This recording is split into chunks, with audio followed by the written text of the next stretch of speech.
आया कैसे जाता है। तो use of nominative absolute, nominative absolute का प्रयोग या नॉमिनेटिव एब्सोल्यूट का मीन्स क्या होता है, अर्थ क्या होता है। इसका अर्थ होता है स्वयं में पूर्ण कर्ता। क्योंकि जब हम इसका एनालिसिस करते हैं तो नॉमिनेटिव मीन्स होता है कर्ता और एब्सोल्यूट माने होता है स्वतंत्र, अर्थात स्वतंत्र कर्ता, स्वयं में पूर्ण कर्ता। जहां पर कहने का आशय है नॉमिनेटिव एब्सोल्यूट के प्रयोग के द्वारा ऐसे दो वाक्यों को जोड़ा जाता है जिनमें दोनों वाक्यों कर्ता भिन्न भिन्न होते हैं। अर्थात प्रथम वाक्यकर्ता का द्वितीय वाक्यकर्ता पर, द्वितीय वाक्यकर्ता का प्रथम वाक्यकर्ता पर न कोई प्रभाव हो न कोई नियंत्रण, लेकिन प्रथम वाक्यकर्ता से का ही परिणाम द्वितीय वाक्य का कर्ता होता है। दोनों वाक्यों कर्ता भिन्न भिन्न होते हैं। जैसे मैं एक एग्जांपल ले रहा हूं, the police arrived, the police arrived, और दूसरा वाक्य लिया द रॉबर्स रैन अवे। अब देखिए दोनों वाक्यों कर्ता भिन्न भिन्न, इसमें है पुलिस और इसमें है रॉबर्स, अर्थात ये वाक्य नॉमिनेटिव एब्सोल्यूट के प्रयोग के माध्यम से जोड़ा जाएगा क्योंकि इसमें दोनों वाक्यों कर्ता एक नहीं है। अगर दोनों वाक्यों के कर्ता एक होते तो पार्टिसिपल का प्रयोग होता, लेकिन दोनों भिन्न भिन्न है इसलिए नॉमिनेटिव एब्सोल्यूट का प्रयोग।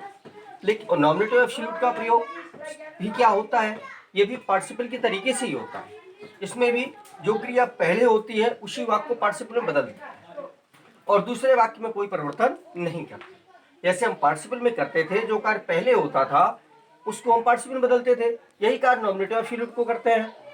जो कार्य पहले होता है उसको नॉमिनेटिव एब्सोल्यूट में परिवर्तित कर देते हैं। अंतर क्या होता है कि उसमें जिस वाक्य को हम पार्टिसिपल में बदलते थे उस वाक्यकर्ता का लोप कर देते थे, इसमें किसी भी वाक्यकर्ता का लोप नहीं किया जाता क्योंकि दोनों भिन्न भिन्न होते हैं, दोनों वाक्यकर्ता लिखे जाते हैं। जैसे ये वाक्य बनेगा तो बनेगा the police arrived, the police having arrived,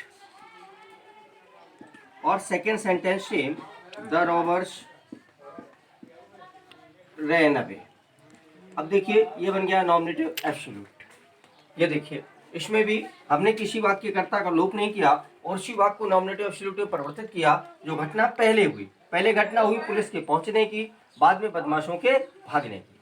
अब यहाँ पर देखिए दोनों वाक्यों कर्ता भिन्न भिन्न है इसलिए हमने इसमें नॉमिनेटिव एब्सोल्यूट का प्रयोग किया। नॉमिनेटिव एब्सोल्यूट भी पार्टिसिपल का ही एक भाग होता है, या हम कह दें nominative absolute is the younger brother of the participle. लेकिन नॉमिनेटिव एब्सोल्यूट का प्रयोग तीन तरीके से किया जाता है। कैसे? नंबर एक होता है जब प्रथम वाक्य में मेन वर्ब का प्रयोग हुआ,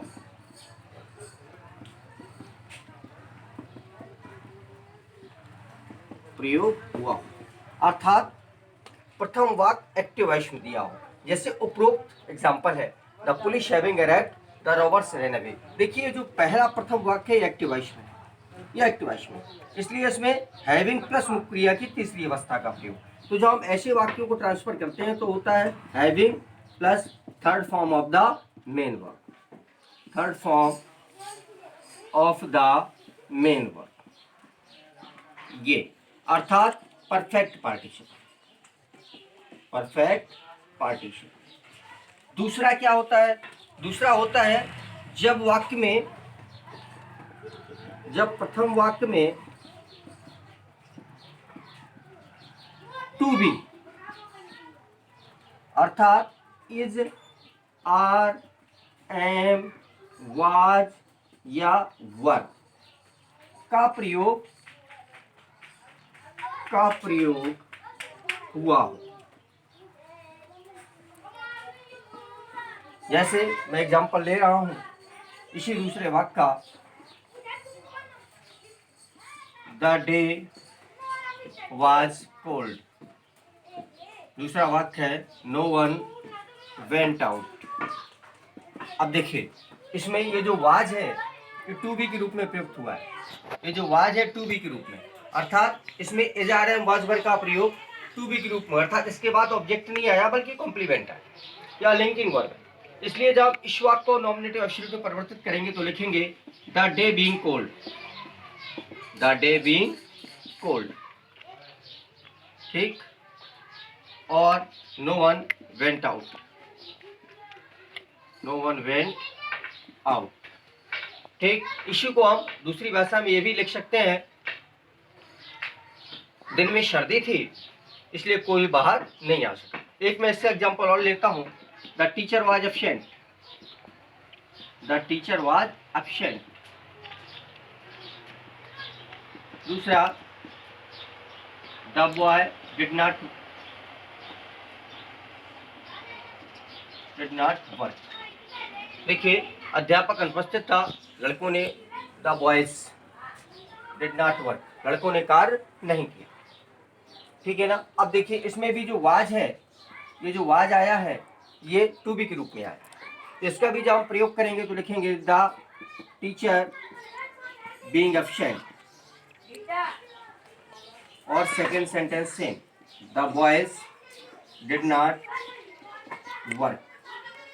और जो इसका तीसरा फॉर्मेट होता है वो इस तरीके से होता है कि जब देखिए तीसरा इसका रूप होगा, जब प्रथम वाक्य में, जब प्रथम वाक्य में पैसिव वॉइस का प्रयोग हुआ, पैसिव वॉइस का प्रयोग हुआ, अर्थात जैसे मैं एग्जांपल लूं, the captain was killed, the captain was killed. फिर दूसरा वाक्य बनेगा द आर्मी फ्लेड अवे, या आर्मी फ्लेड अवे। अब यहाँ पर देखिए प्रथम वाक्य में वाज के साथ क्रिया की तीसरी अवस्था, ये पैसिव वॉइस।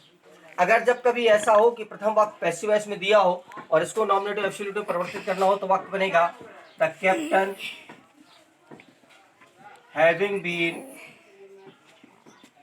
किल्ड, और सेकेंड सेंटेंस से द आर्मी फ्लेड अवे। ये तीन रूप होते हैं, इन तीन रूपों के प्रयोग के द्वारा नॉमिनेटिव एब्सोल्यूट का प्रयोग किया जाता है। अंतर क्या होता है अगर हम इसका एनालिसिस भी करते हैं, मैं आपको एनालिसिस करके भी बताता हूँ। अगर हम इसका एनालिसिस भी करते हैं तो अंतर क्या होता है पार्टिसिपल और नॉमिनेटिव एब्सोल्यूट में, कि जब हम पार्टिसिपल की चर्चा करते हैं तो होता है वन मैन टू वर्क्स, और नॉमिनेटिव एब्सोल्यूट में होता है टू मैन टू वर्क्स। मतलब पार्टिसिपल में एक व्यक्ति दो कार्य, नॉमिनेटिव एब्सोल्यूट में दो व्यक्ति दो कार्य। अर्थात नॉमिनेटिव एब्सोल्यूट में दोनों वाक्यों कर्ता भिन्न भिन्न होंगे। मैंने देखिए किसी भी एग्जांपल को लिया, पहला वाक्य लिखा था police arrived the robbers ran away, तो इसमें देखिए लिखा था police having arrived the robbers ran away. मतलब पहले वाला रूल्स फॉर्मेट, एकदम पहले वाला रूल्स लागू होता है कि जब प्रथम वाक्य में मेन वर्ब का प्रयोग हुआ हो तो having plus third form of the main verb का प्रयोग करते हैं। उपरोक्त एग्जांपल भी है the police having arrived the robbers ran away. दूसरा जो इसका फॉर्मेट होता है जब प्रथम वाक्य में टू बी अर्थात एजआरएम का प्रयोग हुआ हो, एजआरएम वाज वर्ब, तो यहाँ पर देखिए एजआरएम वाज वर्ब का मतलब टू बी के रूप में हुआ। टू बी का मतलब होता है उसके बाद कर्म नहीं आता बल्कि कॉम्प्लीमेंट आता है, ठीक है। तो जैसे मैंने वाक्य लिखा द डे वाज कोल्ड, ठीक। दूसरा नो वन वेंट आउट, तो आपने लिखा the day being cold no one went out. तीसरा इसका फॉर्मेट होता है जब प्रथम वाक्य में पैसिव वॉइस का प्रयोग हुआ हो, अर्थात जब प्रथम वाक्य पैसिव वॉइस में दिया हो, जैसे the captain was killed the army fled away, तो आपने लिखा the captain having been killed the army fled away. अर्थात यदि पैसिव वॉइस में हो तो हैविंग बीन प्लस मुख्य क्रिया की तीसरी अवस्था का प्रयोग करते हैं, having been plus third form of the main verb, third form of the main, इस तरीके से। ये तो वो हो गया। इसके तीन रूप, इसको भी तीन तरीके से, जैसे पार्टिसिपल को तीन तरीके से परिवर्तित करते थे, प्रेजेंट पार्टिसिपल, पास्ट पार्टिसिपल और परफेक्ट पार्टिसिपल। इसी तरीके से इसमें भी जब प्रथम वाक्य मेन वर्ब के रूप में हुआ हो तो वही आपका परफेक्ट पार्टिसिपल।